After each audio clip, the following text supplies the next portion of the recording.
Assalamualaikum warahmatullahi wabarakatuh. Selamat datang di modul terakhir di Laboratorium Statistik Industri 2023 di modul analisis multivariat faktor. Dan selamat kalian sudah menempuh 7 modul sebelumnya yang ada di Laboratorium Statistik Industri ini. Nah, di sini aku Rafida akan menjelaskan bagaimana analisis multivariat faktor itu dapat berlangsung. Untuk yang pertama, tujuan praktikum dari modul 8 ini yaitu yang pertama untuk memahami konsep dan kegunaan dalam analisis multivariat faktor. Yang kedua, yaitu mengidentifikasi adanya hubungan variabel dengan uji korelasi. Yang ketiga, yaitu menguji dalam validitas dan reliabilitas. Serta yang terakhir, yaitu memahami perbedaan serta menyelesaikan studi kasus dalam pengolahan analisis baik menggunakan software SPSS maupun software Smart PLS. Nah, untuk yang pertama, aku akan jelasin apa itu analisis multivariate factor. Jadi, analisis multivariat itu merupakan analisis multivariabel dalam satu atau lebih hubungan. Nah, analisis ini berhubungan dengan semua teknik statistik yang secara simultan menganalisis sejumlah pengukuran pada individu ataupun objek. Tujuannya yaitu untuk mengetahui bagaimana hubungan di antara variabel yang ada. Nah, hubungan ini dibagi menjadi dua, yaitu hubungan interdependensi dan juga hubungan dependensi. Untuk hubungan interdependensi, yaitu variabel yang saling bergantung satu sama lain. Sedangkan untuk variabel dependensi, itu antar variabel tersebut ada saling ketergantungan. Lalu terdapat klasifikasi metode analisis multivariat yang dapat dilakukan apabila data interdependensi seperti kuesioner, persepsi responden, pengelompokan variabel, usia, dan lain-lain, kita bisa menggunakan metode analisis vektor, analisis cluster, dan juga MDS ataupun CA untuk mengklasifikasikannya.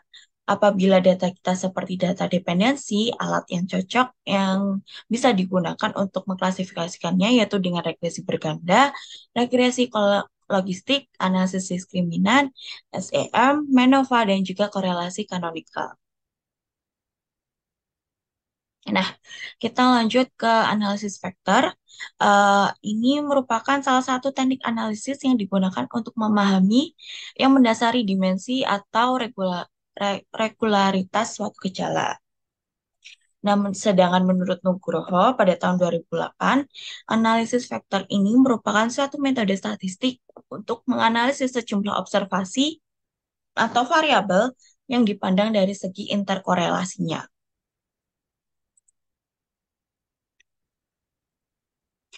Untuk pengelompokan teknik analisis vektor ini didasarkan pada tujuannya dibagi menjadi tiga. Yang pertama ada exploratory uses atau penyelidikan, yaitu eh, untuk menyelidiki dan mendeteksi suatu pola dari variabel yang ada untuk menemukan suatu konsep baru dan mereduksi data yang asli.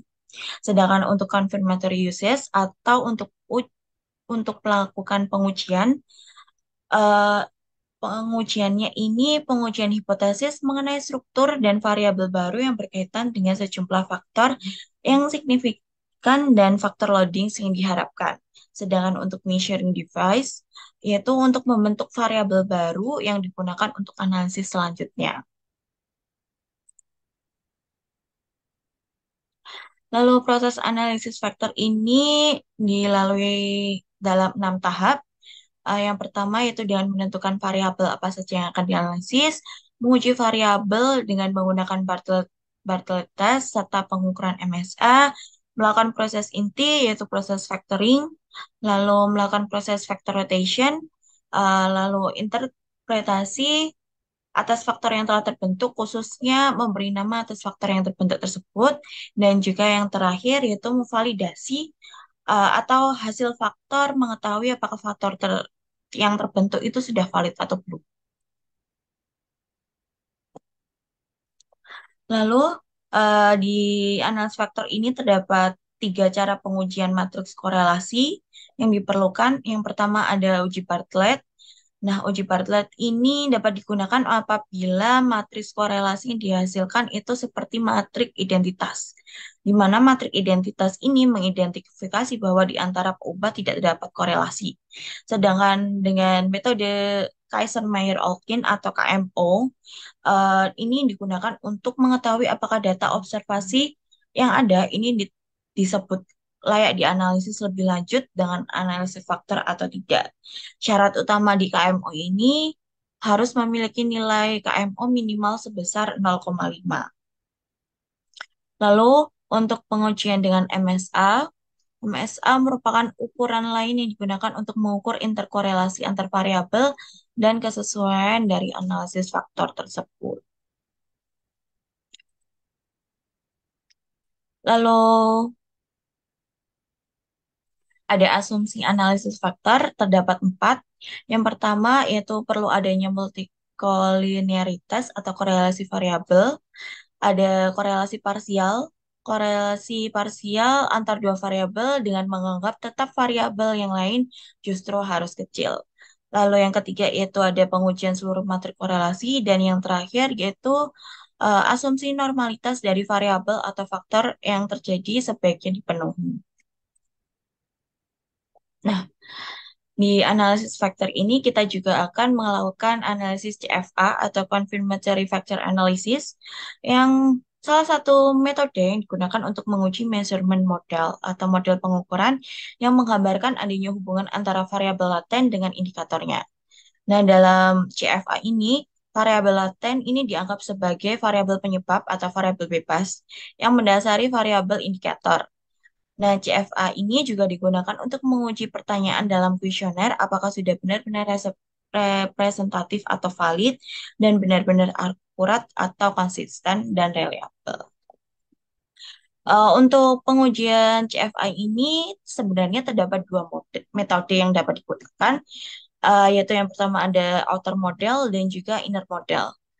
Untuk outer model ini uh, dengan kita menentukan nilai outer loading factor harus memiliki nilai di atas 0,5, di mana model pengukuran dapat dilanjutkan ke tahap selanjutnya apabila outer loadingnya sudah terpenuhi.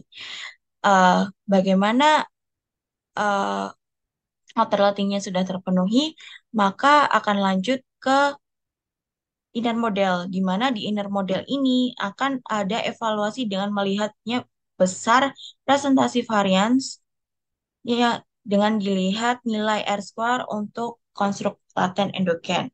Namun, untuk model untuk modul 8 ini kita akan sampai di outer model saja, tidak sampai ke bagian metode inner model. Selanjutnya, aku lanjut ke pengaplikasian software di SPSS terlebih dahulu. Oke, selanjutnya aku lanjutkan ke pengaplikasian software SPSS. Di sini seperti biasa, kalian bisa masukkan semua variabel-variabelnya sampai variabel usia dan juga jenis kelaminnya. Lalu kita lihat variabel view-nya dan kita pastikan tipe data untuk nama itu string dan juga jenis kelamin itu string, yang lain itu numerik. Dan untuk measure-nya, untuk 15 pertanyaan variabel tersebut berbentuk skala. Dan untuk yang nama, jenis kelamin, dan usia itu berupa nominal. Oke, langsung aja kita ke prosesnya. Kalian ke analyze, lalu ke dimension reduction, dan ke vector. Oke, sebentar. Aku kembaliin dulu apa kalau kalian lupa. Jadi ini 15 variabel ini kita masukkan dan sisakan gender, usia, dan juga nama. Lalu kita pilih deskriptif, centang bagian KMO and Bartlett test, dan juga anti-image-nya dicentang. Extraction-nya unrooted vector solution-nya ini jangan lupa dicentang. Sudah. Oke, nah ini dia hasilnya ada nilai ke MO Butler test, ada anti-image matrix, dan juga ke commonalities. Nah, di sini kita dapat lihat nilai extraction-nya dari model diunduh yaitu 0,683. Nah, ini artinya sebesar 68,3% varian bisa dijelaskan dari faktor yang terbentuk dan nilai inisialnya mendekati atau sama dengan satu, yang artinya variabel tersebut memiliki hubungan yang kuat dengan faktor yang dibentuk. Begitupun juga selanjutnya. Jadi ini diubah dalam bentuk nilai persen, sebesar berapa persen sesuai dengan variabelnya. Lalu terdapat total variance explained, banyaknya faktor yang terlihat dari total nilai yaitu lebih dari satu, maka dapat dilihat dari komponennya ini. Lalu ada komponen matrix. Di komponen matrix ini ada kita akan cari nilai yang paling tinggi di antara yang lain. Dan nilai tersebut, misal nih, nilai paling tinggi ada di 775. Nah, maka komponen matriks tidak perlu akun baru itu akan berkorelasi sebesar 775 dengan faktor yang pertama. Seperti itu.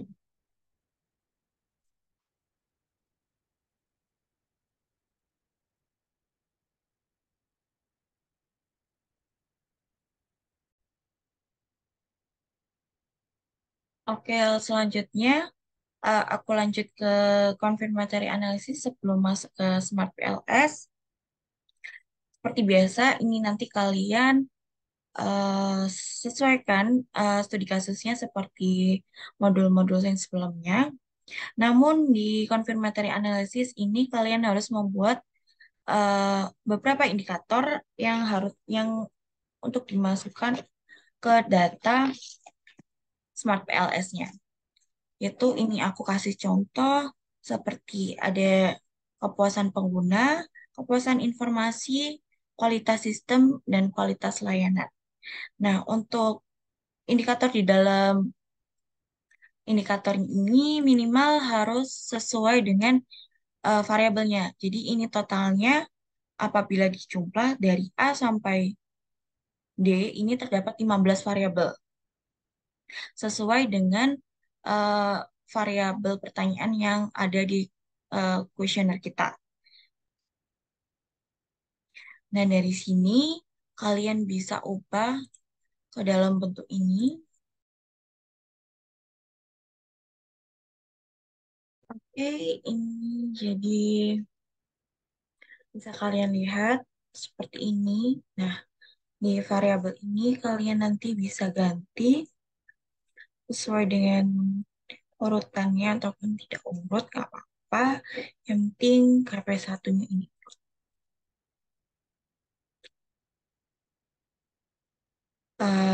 Habis itu kalian pindah ke workbook Excel yang baru.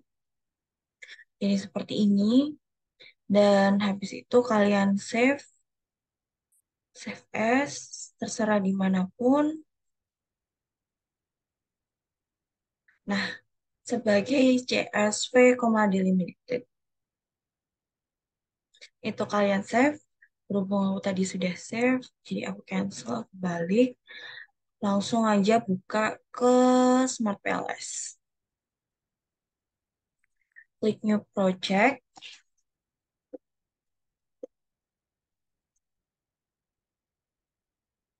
Terserah mau kalian namain apa, terserah. Lalu ini ada tulisannya double klik itu import data, kalian klik aja. Nah, kalian masukkan datanya.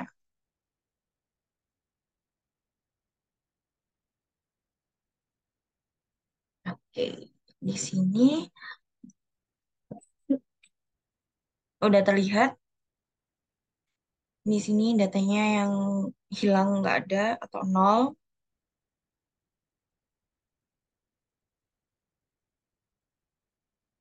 Lalu kalian pilih gambar bulat titik tiga ini, klik aja dua kali nggak apa-apa.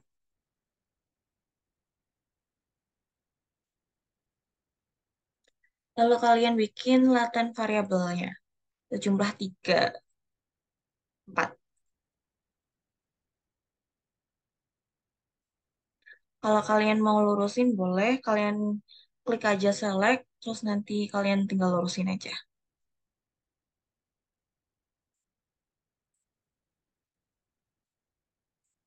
Jangan lupa diganti untuk yang di sini variabel Y, laten satu, variabel X1, laten 2, variabel X2, laten 3, variabel X3. Nah, setelah ini jangan lupa kalian konekin dulu. Pilih titik tengah, klik, langsung kalian arahkan ke titik tengahnya ini juga. Nanti otomatis sendiri. Semuanya. Oke. Kalau udah, kalian pilih select dulu. Kalian lihat indikator yang ada di sini. Nah, ini kalian save aja sesuai dengan KP-nya. Ini aku save KP. Kalian drag ke X1. Begitu juga selanjutnya.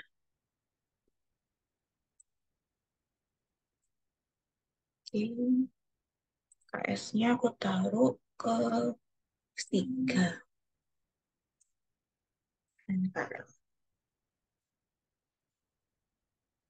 Nah, kalau sudah, kalian ke calculate, lalu PLS algorithm,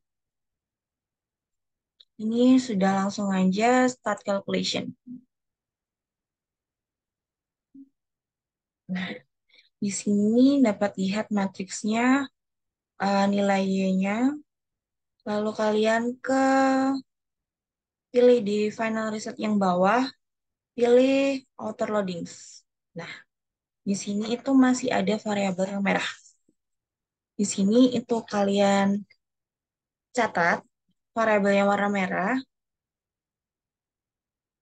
KI1, KI3, ada KL1, lalu ada KP3, KP1, KS1, KS3, KS4. Nah, kalau sudah, kalian kembali aja ke sebelumnya.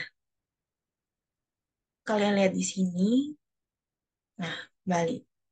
Nah, di sini itu kalian bisa lihat kalau nilai-nilainya ini ada yang kurang.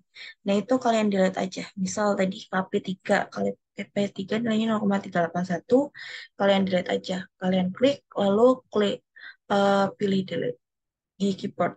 Langsung bisa. Lalu KP1,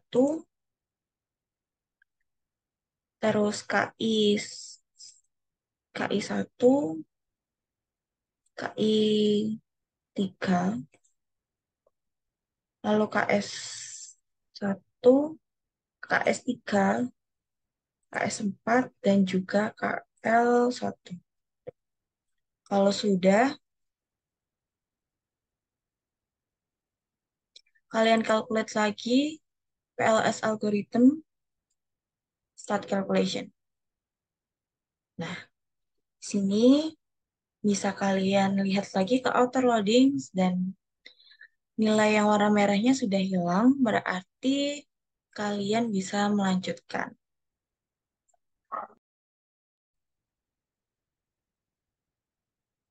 Nah, ini sudah terlihat di outer loadings. Sudah tidak ada nilai yang berwarna merah. Jadi kita langsung ke quality kriteria. Kita klik construct reliability and validity. Nah, di sini sudah terlihat semuanya valid karena tidak ada warna merah. Lalu kita ke discriminant validity.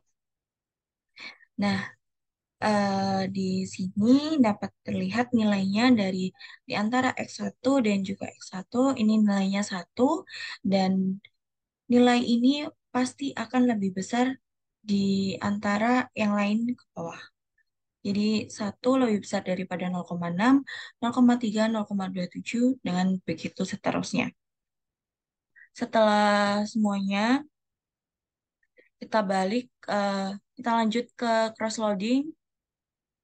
Nah, kalian lihat aja. eh, nah, di sini kan ada KI. KI itu termasuk ke X2. Nah, jadi nilai KI itu pasti lebih besar daripada KI yang ada di X3 dan X1 dan juga dengan Y. Begitupun dengan yang lainnya. Jadi nilai KI2 berada di X2 selalu terbesar daripada yang ada di KI2X1, KI2X3, KI2Y. Gitu.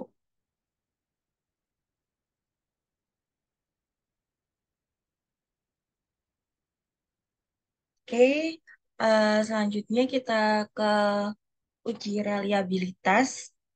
Kita balik ke construct reliability and validity. Nah, di sini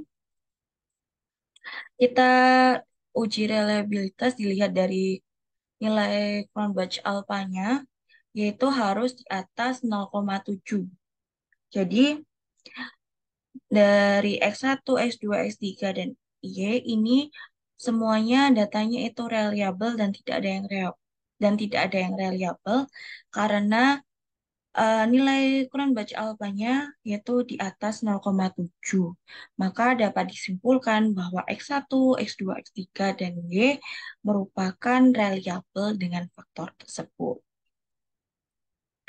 Oke, mungkin cukup sekian penjelasan dari aku. Eh, Terima kasih atas perhatiannya dan jangan lupa untuk menonton dan mengerjakan studi kasusnya.